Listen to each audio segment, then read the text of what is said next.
I met Justin Hunt for an elaborate, drawn-out lunch. I was clearly impatient and tried to steer the conversation towards Pete's mother and Justin's past, much to Justin's discomfort. Justin, in turn, probed into my relationship with Cherry's father, receiving cryptic and unsettling answers. The tension was palpable, a battle of veiled threats and hidden agendas. Despite the strained atmosphere, Justin paid for the lavish meal and hinted at a future meeting. Just as the lunch ended, I received a frantic call from Cherry's school demanding my immediate presence. What exactly happened at Cherry's school? Is she in danger?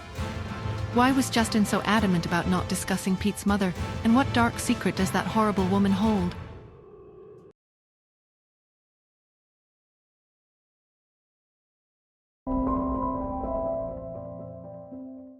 When I reached the school, I strode through the entrance until I spotted Miss Lynn, Cherry's teacher, rushing toward me. "Miss Smith," I cut her off sharply. "Are all the kids okay?" She hesitated, momentarily caught off guard. "Yes, they are." "And the teachers?" She was confused. "Yes, they're fine." My eyes narrowed. "So who did Cherry beat up?" "The security guard?" Miss Lynn's mouth opened. "What?" "No, Miss Smith, Cherry fainted." I stopped mid-step. "Fainted?" I repeated. "Cherry's perfectly healthy. She must be faking it." Miss Lynn looked exasperated. "No, she really fainted." For the first time I was concerned about Cherry. "Where is she?" "In the dance studio," Miss Lynn said. Without another word, I followed her. I walked in to find a group of teachers hovering around Cherry, who was lying on a mat. A girl in a dance costume, Sinead Lowe, was crying dramatically beside her. The school doctor stood up as soon as I entered. "Don't worry, Miss Smith. I've checked her. She's fine. She likely fainted due to distress."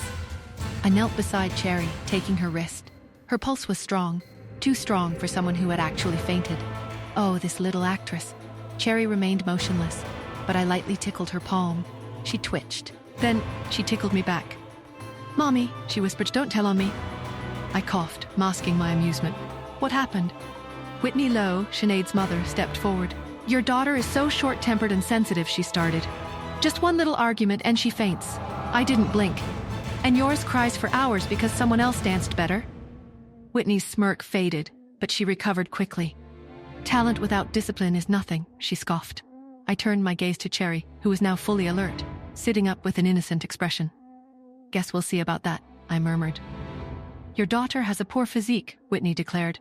"Too stiff and awkward. She should be replaced." From beside her, Sinead clapped gleefully. "Yes, replace her. Don't let her go on stage." Miss Lynn, visibly tensed, spoke up. "But I think Cherry danced pretty well just now." "Which part of that was good?" Whitney scoffed, cutting her off.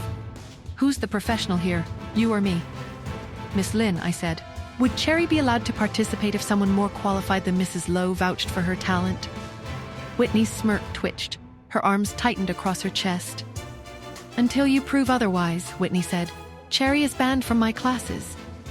With that, she turned to leave. I smoothly stepped in front of her, blocking her path. She froze, her irritation evident. "What are you doing?" she snapped. "Mrs. Lowe, shouldn't you apologize for bullying my daughter?" "Absolutely not." I took a step closer. "You will apologize," I said, "or you won't like the consequences." For a moment, Whitney shivered. "I'm sorry," she muttered. I yawned, stretching slightly before turning to Cherry. "Let's go." As the door swung shut behind us, I could almost hear Whitney screaming. Then, "I'm calling the police."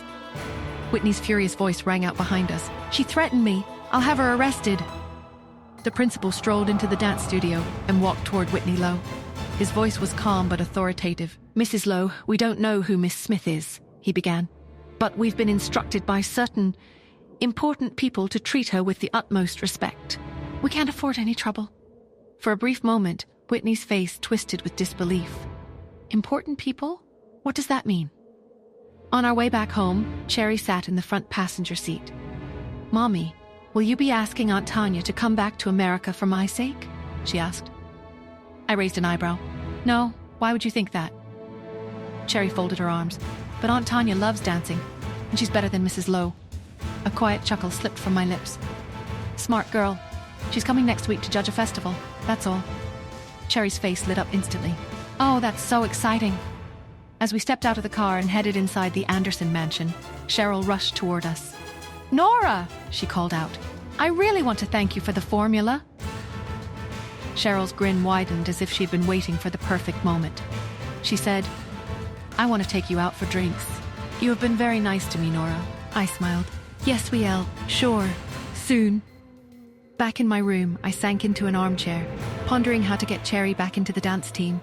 Whitney Lowe's arrogance was infuriating, and I knew Cherry deserved a chance to shine. Inside Justin's dimly lit study, the air crackled with unspoken tension. Chester stood before Justin's desk, his expression grave. Chester stated, his voice low and urgent, "I've traced several anomalies, encrypted communications, and suspicious entries in the access logs. Someone is actively targeting the research being held for Pete's future." Justin leaned back in his leather chair, his gaze sharp. Who? Who would dare?" "I suspect our uncle," Chester replied, his voice barely a whisper. "His ambition has always been a concern. But this feels different, calculated, dangerous. He desires Pete's inheritance."